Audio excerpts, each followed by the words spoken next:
Diálogos o guerra, dos considerados grupos terroristas, las FARC y el ELN, hacen parte del escenario de confrontación interna que soporta Colombia hace más de 50 años. Pero el mensaje al ELN es, mire, los está dejando el tren de la paz. Mientras el más grande entra en la recta final hacia una eventual firma de un modelo de paz con el gobierno, hoy comunicamos al país nuestra decisión de poner fin a la incorporación de menores de 18 años a las FAREP. El segundo, al mando de Nicolás Rodríguez, alias Gavino, apenas explora el camino, pero no concreta.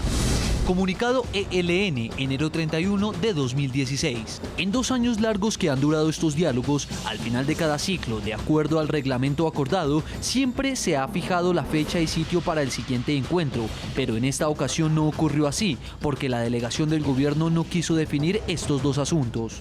Para el gobierno es una supuesta voluntad que contrasta con el aumento de una escalada violenta. El gobierno nacional ha planteado opciones claras para continuar los diálogos sin que hasta hoy hayamos obtenido respuesta. Hasta las FARC sugieren desde La Habana. Una paz sin el ELN sería una paz incompleta. En medio del camino incierto de negociación con el ELN, existe tensión en Carmen de Chucurí, población de Santander, en la que murió Camilo Torres, cura legendario y guerrillero de esa organización. Con engaños entraron a esta región, negociaron un lote allí para levantar un monumento a este terrorista. Y lo han hecho todo, se puede decir, a espaldas del pueblo. Hoy en el programa La Noche, el análisis del ajedrez de la paz entre el gobierno del presidente Santos y la guerrilla del ELN. ¿Quién moverá la primera ficha para la primera reunión pública y oficial? Comienza La Noche bajo la dirección de Claudia Gurisati.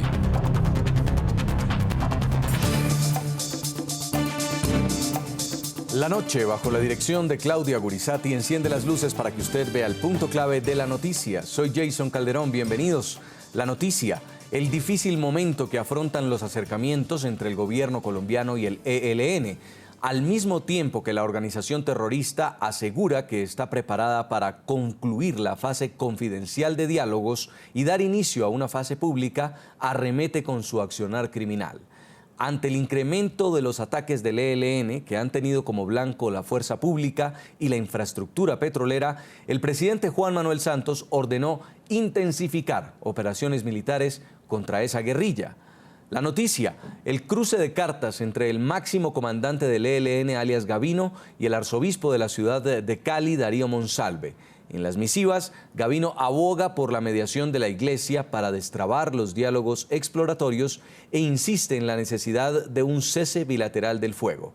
El punto clave de la noticia, pese a que el gobierno en clara advertencia le ha dicho al ELN que lo está dejando el tren de la paz, es incierto hasta dónde el clima de tensión actual entre las partes podrá afectar la continuidad de los acercamientos y el inicio de las conversaciones formales. Más cuando el mandatario colombiano ha optado por negociar en medio del conflicto. Mientras por un lado el ELN enaltece su disposición para conversar de paz con el gobierno, por otro intensifica su escalada terrorista contra la fuerza pública y la infraestructura. Una estrategia de doble vía que nadie se explica, pero que la padecen civiles y militares víctimas del accionar criminal de esta agrupación terrorista. Pero el mensaje al ELN es, mire, los está dejando el tren de la paz. A juzgar por los recientes hechos de violencia, poco parece importarle al ELN las advertencias del presidente Juan Manuel Santos. Secuestros. Hay una familia sufriendo, unos niños pequeños que llaman a su papá. Las súplicas de sus familiares, la exigencia del gobierno nacional y el clamor del departamento norte de Santander no han sido suficientes para que el ELN entregue a Ramón José Cabrales, secuestrado por esta organización criminal desde hace más de 5 meses.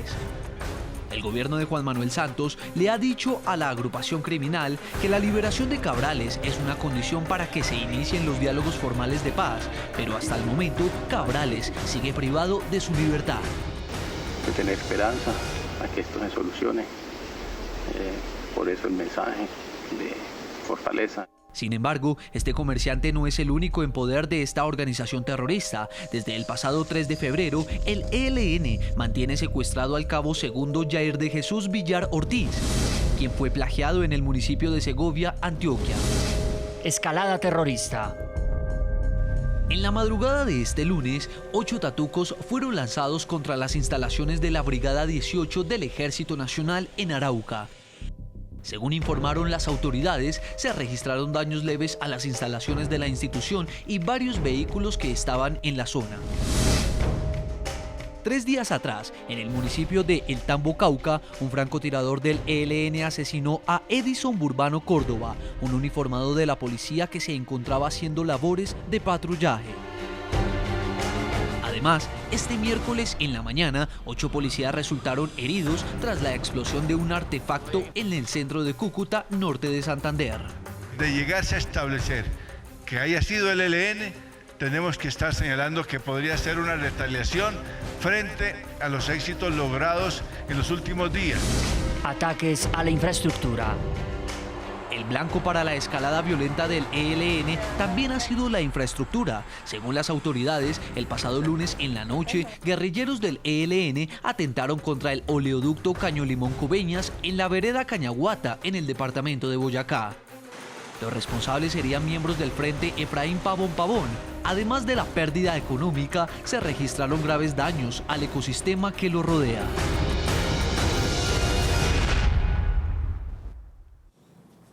Invitamos a nuestros televidentes a que opinen de nuestro tema de análisis de hoy en la noche.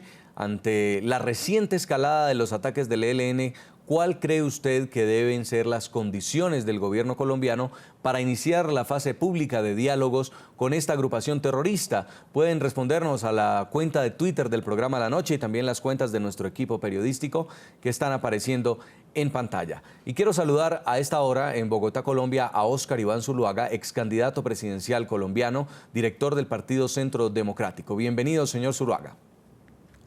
Jason, muy buenas noches. Un saludo para toda la teleaudiencia en el continente americano y muchas gracias por esta invitación para hablar de un tema tan importante no solo para Colombia, sino para toda América Latina.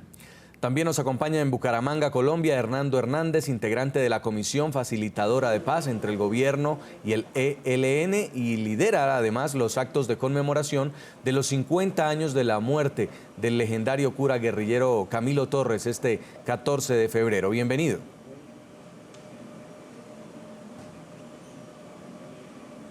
Buenas noches, Jason. Un saludo para usted, para su programa, para los televidentes. Y muchas gracias por habernos invitado a participar de este tema. También está en nuestro Centro Internacional de Noticias con nosotros Fernando Vargas Quemba, es el director del Comité Nacional de Víctimas de la Guerrilla. Bienvenido. Muchísimas gracias, con mucho gusto. Empiezo con usted, señor Óscar Iván Zuluaga. Están hablando de acercamientos de paz desde hace casi un año el ELN, y lo último que hemos visto es que su accionar terrorista no para. Atentados contra oleoductos, cilindros bomba contra instalaciones militares, el secuestro de un cabo del ejército. ¿Cuál puede ser la interpretación que pueden hacer los colombianos sobre la verdadera voluntad de esta organización terrorista? Debe quedar claro para todos que el ELN sigue siendo un grupo terrorista. No tiene vocación de paz. Está utilizando la misma estrategia que las FARC. Las FARC hace 3 años inició un proceso de negociación con el gobierno y el gobierno cometió el error de no exigir el cese unilateral de toda acción criminal. Y ellos siguieron secuestrando, atentando contra la infraestructura, extorsionando. Y es lo que hace el ELN, secuestra, atenta contra la infraestructura del país, atenta contra la población civil. Sigue con esa vocación terrorista. Y las posibilidades de hablar de paz así no generan ninguna confianza ni credibilidad. Los colombianos no podemos aceptar que el gobierno no exija una suspensión de toda acción criminal al ELN. ¿Cómo se va a iniciar un proceso cuando tienen personas secuestradas? Ya lo mencionaban ustedes, el caso del doctor Cabrales o del cabo Segundo Villar. Sería inaceptable, incomprensible que el gobierno adelante negociaciones sin exigir un cese de toda acción criminal unilateral al terrorismo del ELN. Al terrorismo no se le pueden hacer concesiones, y no se le pueden hacer concesiones desde el inicio. Tiene que haber posturas claras.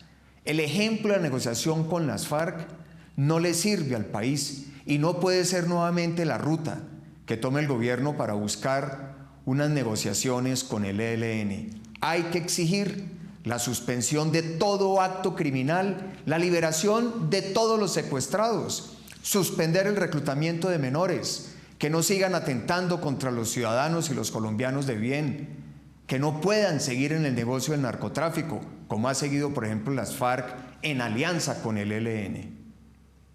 Quiero preguntarle, señor Hernando Hernández, usted que conoce esta etapa de acercamientos que ha habido entre el gobierno de Santos y el ELN, ¿por qué ahora esta escalada terrorista cuando se supone que ya han avanzado en diálogos, en conversaciones exploratorias?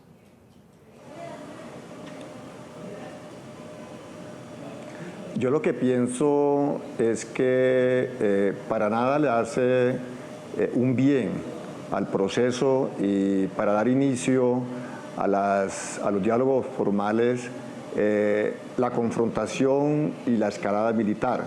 A mí me parece que de manera inmediata se debe dar inicio a la etapa formal entre el gobierno y el Ejército de Liberación Nacional, en el entendido que ya hay un acuerdo de la agenda para iniciar esta fase oficial. Entonces reitero que debe cesar esa ofensiva militar que hay entre el gobierno y el ELN, porque eso para nada ayuda a que de manera inmediata se den inicio a estas conversaciones. Señor Fernando Vargas, ¿es un riesgo que tenía que asumir el gobierno colombiano cuando decidió negociar en medio de la guerra sin un cese de hostilidades, o por lo menos demostrar que se podía con las FARC y ahora a empezarlo a hacer con el ELN? El gobierno colombiano inició conversaciones y diálogos con las FARC violando los derechos de las víctimas de las FARC. El gobierno colombiano nunca ha tenido misericordia ni respeto por las víctimas de las FARC ni el ELN en Colombia. Por eso llevó alegremente las conversaciones con las FARC y las lleva en el punto en que van sin reclamar. Por ejemplo, hoy las FARC acaban de anunciar que se comprometen a no seguir reclutando menores de edad en sus filas, pero nunca ha dicho cuándo va a devolver a sus casas, a sus hogares, a sus familias, a los miles de niños que tienen sus filas. El gobierno tampoco le exige eso. De manera que, respondiendo a su pregunta, el gobierno siempre comienza mal las conversaciones con estos grupos terroristas porque es que el gobierno nunca ha sido víctima de ellos. Si el gobierno hubiera sido víctima de ellos, si Juan Manuel Santos hubiera sido víctima de las FARC o del ELN, seguramente pensaría y actuaría como víctima, o sea, reclamaría primero los derechos de las víctimas, que consisten exactamente en lo que acaban de decir, en la devolución de los niños, en la suspensión de los secuestros, en la suspensión de los ataques contra la población civil, en la suspensión de las extorsiones.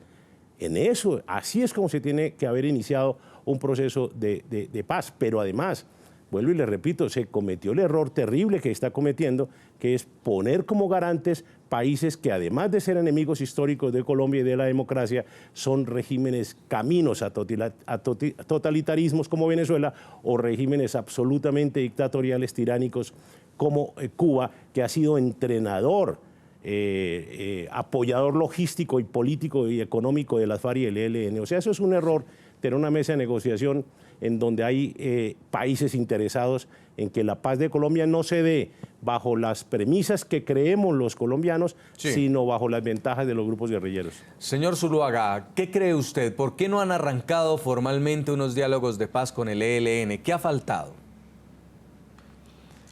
El gobierno tiene que exigirle al ELN, como debía habérselo exigido desde el principio a las FARC, que la condición es que tiene que haber una suspensión unilateral de toda acción terrorista.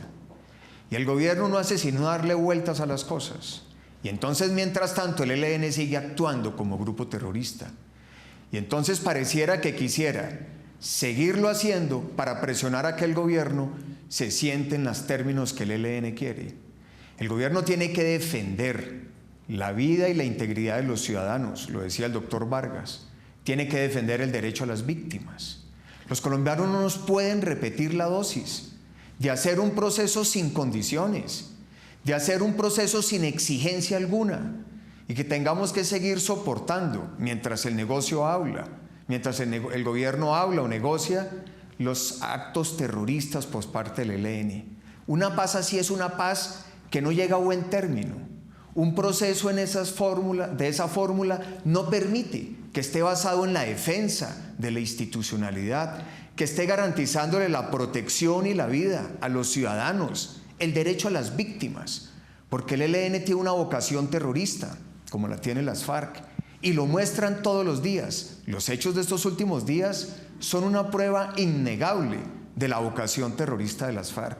Y la única fórmula para negociar con el terrorismo es exigiéndoles la suspensión de toda acción criminal y defendiendo la vida honra de los colombianos con las fuerzas militares, cumpliendo el mandato de la Constitución y persiguiendo al terrorismo y a los actores al margen de la ley. Sí. No podemos repetir otra vez lo que el gobierno hizo con las FARC y no nos pueden llevar con el ELN a un proceso en las mismas condiciones. Se le dio el ejemplo al ELN y el ELN reclamará que entonces le den el mismo tratamiento, las mismas ventajas que el gobierno le entregó a las FARC y que hoy nos tienen en un proceso que tiene altos riesgos de impunidad y que se constituye en un mal ejemplo para el país. Es que una paz que no esté basada en la justicia no es un buen ejemplo y puede engendrar violencia futura al ser un mal ejemplo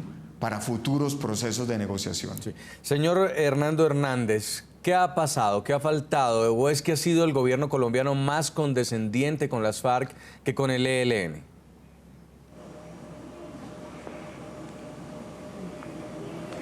Yo hago parte desde el año 1999 de una comisión facilitadora de paz entre el gobierno y el ELN. En esa comisión hacemos parte con el exprocurador Jaime Bernal Cuellar, María Emma Mejía, Horacio Serpa Uribe, Antonio Navarro, unos politólogos, Wilson Borja, y yo siempre he tenido la percepción de que los diferentes gobiernos, no solamente este, sino el anterior y el anterior, ven a esta guerrilla del ELN como el hermano menor de las FARC. Y entonces ellos han venido trabajando una lógica, en mi opinión, equivocada, que resolviendo el conflicto, resolviendo la paz con las FARC, el ELN por extensión va a llegar allí. Siempre lo he manifestado a los diferentes presidentes de Colombia, a la cual he tenido la oportunidad, y creo que es un error porque los diferentes gobiernos han subvalorado a esta guerrilla en particular. Es lo que yo pienso. Por ejemplo, desde noviembre del año pasado ya se acordaron los 6 puntos de la agenda para dar iniciación a estos diálogos. Contrario a las reuniones anteriores, siempre que terminaban un ciclo se ponían de acuerdo para la próxima reunión el país y el día. En esta oportunidad, según hemos tenido información, la Comisión de Paz, el gobierno no fijó cuándo iba a ser la próxima reunión. Hemos escuchado por los medios de comunicación al ELN finalizando el año y al gobierno que ya todo está listo, pero no entendemos los colombianos por qué no se da inicio de una vez por todas a estas conversaciones en la etapa formal.